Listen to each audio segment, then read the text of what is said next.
죄를 지었으면 마땅한 벌을 받아야죠. KF-21 보람의 기술 유출에 대한 철저한 진상조사가 이루어지고 있습니다. 이번에야말로 결코 그냥 넘어가지 않겠다는 대한민국의 의지가 엿보입니다. 실제로 근래 인도네시아의 행보를 보면 분위기가 심상치 않습니다. 이미 마음이 떠난 대한민국의 바짓가랑이를 붙들기 위해 이제야 제정신을 차린 것처럼 행동하고 있습니다. 일례로 최근 인도네시아는 카타르로부터 도입하려던 중고미라주 2005 12대의 계약을 갑자기 취소하면서 7억 9,200만 달러, 하나 약 1조 400억 원의 예산을 마련했습니다. 공교롭게도 인니가 미납하고 있는 KF-21 분담금 1조 561억 원의 근사치입니다. 사업의 우선순위를 생각해보면 해당 예산이 KF-21 분담금으로 일부 전용될 가능성이 높습니다. 또 있습니다. 차기 대통령직이 확정된 프라보워 수비안토 당선인은 대한민국 대사가 예방한 공식 석상에서 KF-21 보람의 사업의 원만한 해결을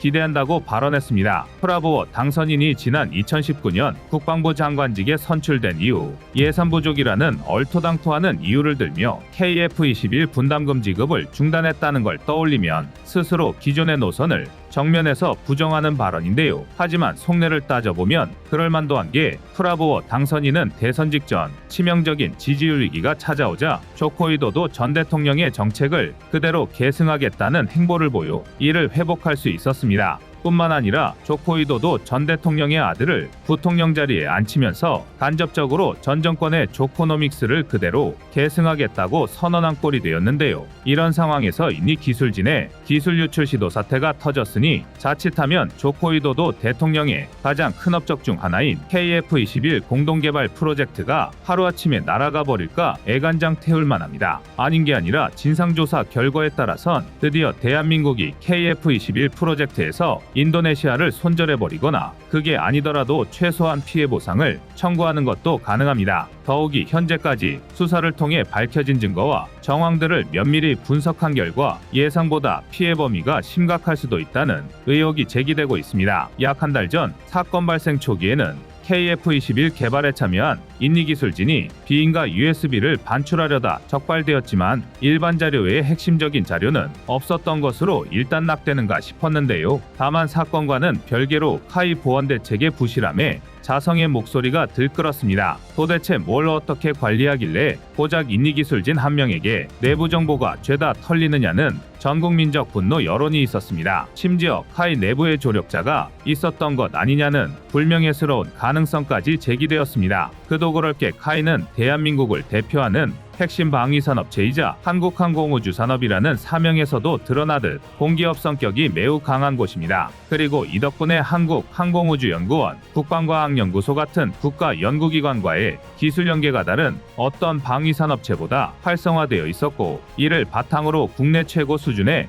군용 항공기 기술을 보유할 수 있었습니다. 아닌 게 아니라 KT-1웅비, T-50과 FA-50, KF-21 보라매 같은 대한민국을 대표하는 국산 전투기와 훈련기가 모두 카이의 주도로 개발 생산되고 있는데요. 이런 막중한 임무를 수행 중인 기업에서 기술이 유출될 뻔했으니 보안 대책에 더욱 철저했어야 하는 것 아니냐는 질타가 이어지는 건 당연한 수순입니다. 더욱이 진상조사가 진행될수록 초기 조사 결과는 빙산의 일각에 불과하다는 사실이 드러나고 있습니다. 일례로 최근 경찰 조사를 통해 기존의 기술 유출을 시도하다가 적발된 인니 기술진 A 외에 또 다른 인니 기술진 B가 사건에 적극 가담했다는 정황이 포착되고 있습니다. 이는 곧 인니 기술진이 조직적으로 KF-21 개발 정보를 빼돌렸을 수도 있다는 의미입니다. 그렇다면 인도네시아가 국가 차원에서 KF-21 개발 정보에 접근했다는 것도 염두에 두고 수사 방향을 넓혀야 합니다. 카이에 부족했던 보안 대책도 분명 문제가 있긴 하지만 인도네시아라는 한 나라가 총력을 기울여 정보를 빼돌리기로 마음먹었다면 이를 막아내는 게 쉽지는 않았을 것입니다. 게다가 문제는 이 경우 유출된 정보가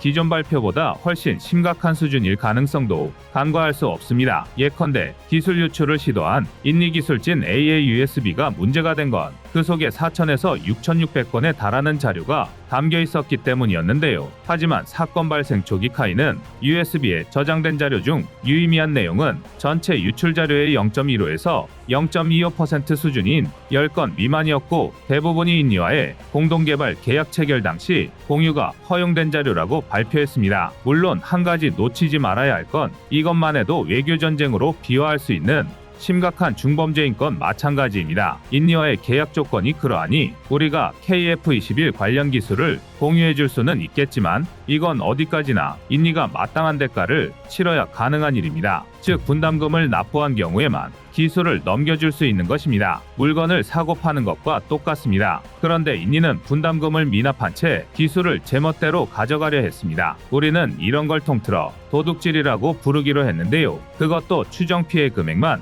무려 1조 원이 넘는 강력범죄입니다. 하지만 정말 100번 1000번 양보해서 이 문제는 좋게 넘어갈 수 있다고 치겠습니다. 왜냐하면 진짜 심각한 문제가 남아있기 때문입니다. 유출 분량이 6,600건에 이를 정도로 워낙 방대하다 보니 놓치고 있지만 핵심은 이 중 10건 미만의 유의미한 내용이 무엇인가입니다. 이에 대해 카이는 KF-21 설계도면이라는 대답을 내놨는데요. 그런데 일각에서 이 설계도면이 일반적인 청사진이 아니라 KF-21의 캐티아일 수도 있다는 의혹이 제기되고 있습니다. 캐티아는 라파를 개발한 프랑스 다소의 입체 설계 도면 프로그램의 일종으로 항공기 설계용 헤드 PLM 소프트웨어입니다. 여기까지만 놓고 보면 그냥 3D 도면인 것 같지만 캐티아는 모델링뿐만 아니라 항공기 시뮬레이션과 결과 검증까지 진행할 수 있습니다. 또한 생명주기 관리까지 가능해서 항공기의 개념 설계부터 생산, 유통, 유지보수, 폐기에 관한 정보까지 모두 담겨 있는데요.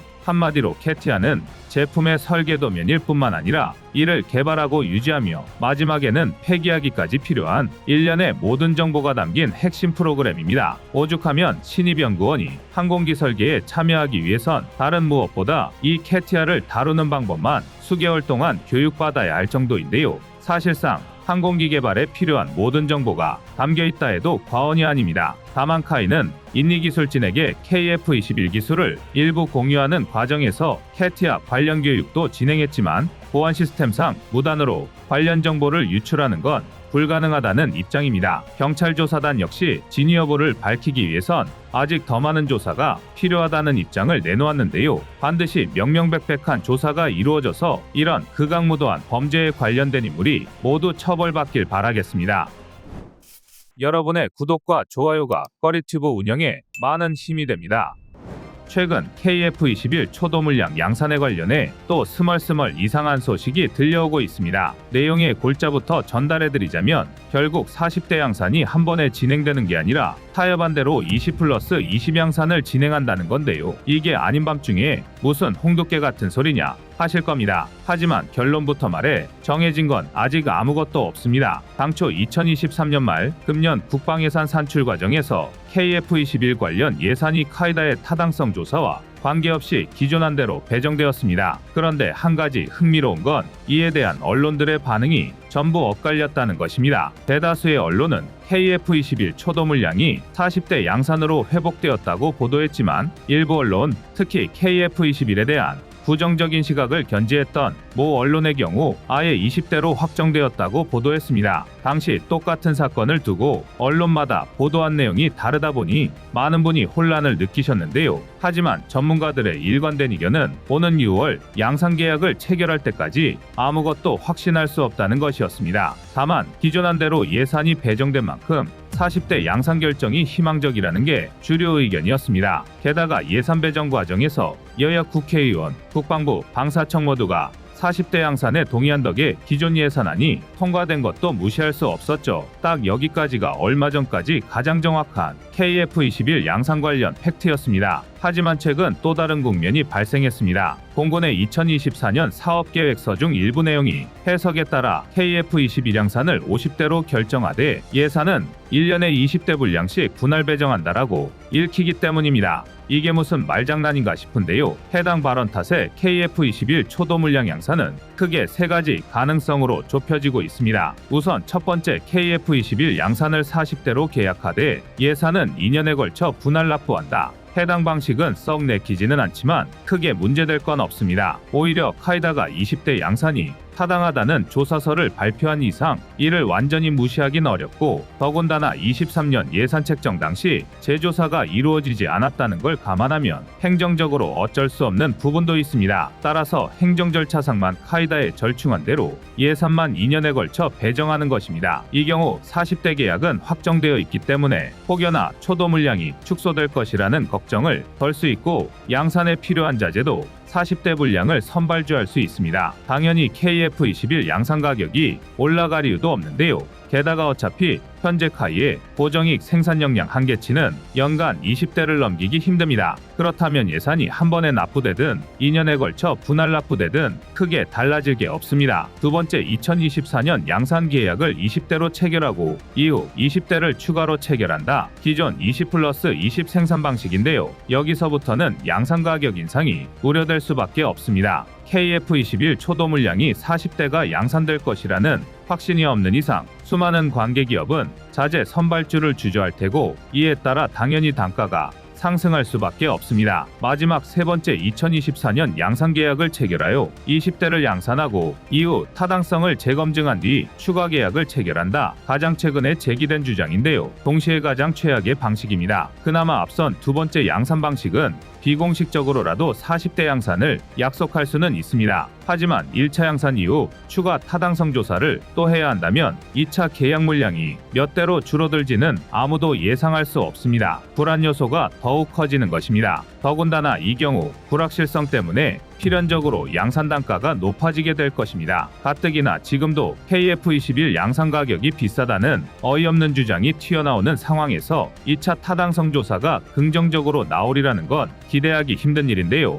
아예 카이다 원안대로 초도 물량이 20대로 반토막 나는 초유의 사태가 벌어질 수도 있습니다. 물론 이건 어디까지나 최악의 경우고 가능성은 낮습니다. KF21 양산을 주관하는 건 방사청이지만, 반면 공군은 이미 국방중기 계획을 통해 F4, F5 퇴역을 발표했습니다. 그것도 기존 계획보다 수년을 앞당긴 조기 퇴역이었는데요. KF21 양산이 주춤한다면 대한민국은 수십 대의 전투기 공백이 발생하게 될 것입니다. 이것만은 절대 용납할 수 없는 일인데요. 다만 만에 하나의 가능성까지 간과할 수는 없습니다. 꺼리튜브를 시청해주시는 구독자님들처럼 항상 날카로운 시선으로 KF21 보람의 사업을 주목해주시는 분들이 늘어나야 하는 이유입니다. 여러분의 구독과 좋아요가 꺼리튜브 운영에 많은 힘이 됩니다. 먼저 국내 도입 물량이 몇 대고 수출 기대 물량이 몇 대고를 논하기 전에 대한민국에 그만한 생산 능력이 있는지 확인해야 합니다. 그도 그럴 게 스웨덴 스톡홀름 국제평화연구소에서 4년에 한 번씩 발표하는 전세계 무기수출 점유율 발표에서 대한민국의 직전 순위는 9위에 불과했습니다. 2014년에서 2018년 통계에서는 10위권에도 들지 못했다는 걸 생각하면 장족의 발전이지만 더 대단한 건 2023년부터였습니다. 대한민국은 2022년 중후반기부터 시작된 한폴 방산 계약을 필두로 2023년 순식간에 점유율을 넓혀갔는데요. 현재는 대다수의 전문가가 대한민국의 글로벌 방산시장 점유율을 4위로 예상하고 있습니다. 이게 가능했던 건 대한민국 무기체계의 월등한 성능 대비 상대적으로 저렴한 가격, 유지보수 지원 정책과 적극적인 현지 생산 등 여러 가지 이유가 있지만, 이 중에서도 독보적일 만큼 빠른 납품이 가능했던 것도 무시할 수 없는데요. 우크라이나 전쟁과 대만과 남중국해를 둘러싼 미중 대립, 중동의 위기 등 국제 안보 정세가 불안해지면서 무기 체계에 대한 소요가 폭발했지만 기존 방산 강국들은 이에 대응할 생산력이 부족했습니다. 유럽은 두말하면 입 아프고 미국조차 우크라이나 전쟁과 중동, 양안 사태까지 모두 대응하느라 제몸 하나 건사하기도 힘들 정도였으니 말 다 했는데요. 대한민국은 이 공백을 빠르게 선점했고 글로벌 방산시장 선두그룹으로 비집고 들어갈 수 있었습니다. 심지어 그 와중에 성능은 미국, 독일급이니 빠른 속도로 신뢰도를 구축할 수 있었는데요. 쉽게 말해 대한민국 무기체계에 충성 고객이 늘어난 것입니다. KF21 보라매가 이를 이어가려면 생산 속도가 뒷받침되어야 하는데요. 여기서부터는 약간의 추정이 필요합니다. 먼저 대한민국이 KF21을 도입하려는 이유를 알아야 합니다. 우리 공군은 2024년을 기점으로 18기가량 보유한 F4를 완전 퇴역 조치하고 단계적으로 2028년까지 F5 80기를 전량 퇴역할 예정입니다. 최근 공군 내에서 노후 전투기 퇴역 시기 단축에 대한 논의가 활발해짐을 감안하면 이보다 빨라질 가능성도 있습니다. 하지만 이 경우에는 반드시 KF-21이 빈자리를 대체해야 한다는 단서 조항이 따라붙는데요. 여기에 KF-21의 1차 초도 물량 40기 배치가 2026에서 2028년 이후 2차 물량 80기가 2032년까지 배치될 계획이었다는 걸 계산하면 2024년부터 연간 13에서 15대 양산이 필요합니다. 그래야만 100여 기에 육박하는 F4, F5 퇴역 공백을 메울 수 있습니다. 상당한 속도긴 하지만 경쟁 기종인 유로파이터 타입은 프랑스 다소 라팔 역시 일단은 10에서 15대 내외 양산을 주장하고 있다는 걸 생각하면 안심하긴 힘듭니다. 물론 한폴 방산 계약을 계기로 FA-50 조기 납품으로 생산 속도를 증명한 대한민국과 다르게 타이푼과 라팔은 어디까지나 현재 계약 규모와 수요 예측에 따른 추산치에 불과한 터라 실제 양산 수량은 이보다 적을 텐데요. 게다가 대한민국은 지금보다 양산 수량을 2배로 확대할 수 있는 잠재력이 있습니다. 대한민국은 카이가 자체 개발한 동체 자동 결합 체계 FASS를 이용해 자동으로 전방, 중앙, 후방으로 나뉜 KF-21 동체를 조립할 수 있습니다. 이 결과 동체 결합의 오차율은 1000분의 1에 불과한데요. 흔히 사용하는 A4 용지 두께의 고작 4분의 1입니다. 카이는 이처럼 결합 오차율을 줄여 동체 결합 속도를 비약적으로 줄였는데요. 또 동체 결합을 위해 필요한 과정 역시 자동화하여 수작업으로 30분이 걸리던 작업을 25초로 단축했습니다. 이것이 대한민국의 독보적인 생산 속도의 비결인데요. 그리고 이는 곧 생산 라인을 확장하는데 필요한 추가 인력이 타이푼, 라팔 같은 다른 나라의 경우보다 훨씬 적다는 뜻입니다. 즉, 생산 라인 증설이 자유롭다는 건데요. 실제로 카이는 축구장 3배 면적과 엇비슷한 고정익동의 2024년 내로 KF-21 생산 라인을 증설하고 2025에서 2028년 사이 아예 KF-21과 FA-50 생산을 담당하는 고정익동을 추가로 증설할 계획입니다. 다만 한 가지 오해하지 말아야 할 건 그렇다고 해서 KF-21의 생산량이 갑자기 2배로 늘어나는 건 아닌데요.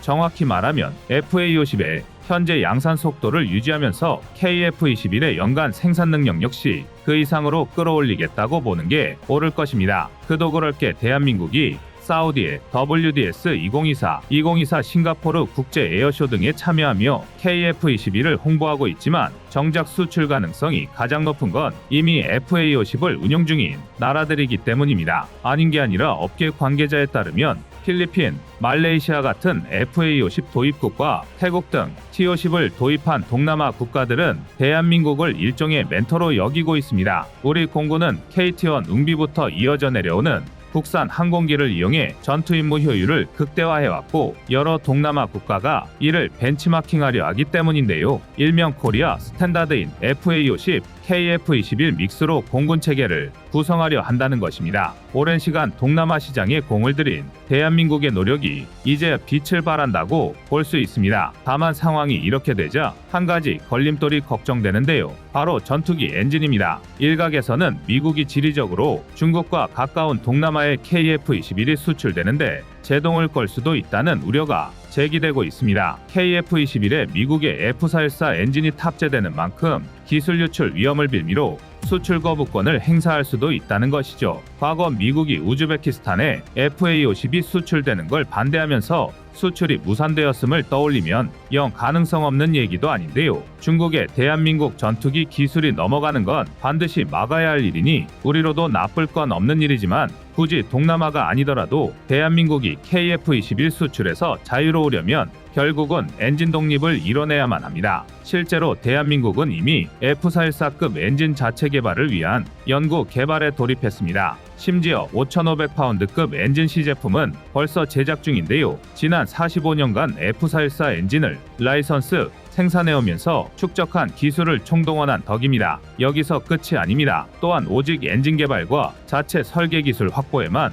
600억 원 이상 투자하며 엔진 생산력을 2배 이상 끌어올리고 있는데요. 핵심은 내열 기술과 냉각 기술입니다. 밀추력 14,770파운드, F터버너 가동 시 22,000파운드에 달하는 F414급 엔진의 추력을 견디려면 배기부가 1,400에서 1,600도 시에 육박하는 온도를 견뎌야 하는데 현재 사용되는 내열압금은 900도씨가 한계입니다. 나머지 600에서 700도씨는 첨단 냉각 기술을 통해 버텨야 하는데요. 대한민국은 2030년대 완성을 목표로 내열합금 코팅 기술과 전투기, 엔진용 터빈 블레이드 개발을 진행하고 있습니다. 아직은 조금 먼 미래지만 KF-21 보람의 블록3에서는 우리 엔진을 탑재한 국산 100% KF-21을 보게 되는 것도 더 이상 꿈이 아닌데요. 더욱이 전투기 엔진을 기반으로 장착 민수용 항공기 시장에 도전하는 것도 가능할 것입니다. 이처럼 대한민국은 KF-21 수출을 위해 상당한 노력을 기울이고 있습니다. 이외에도 방사청은 국내 소요분과 함께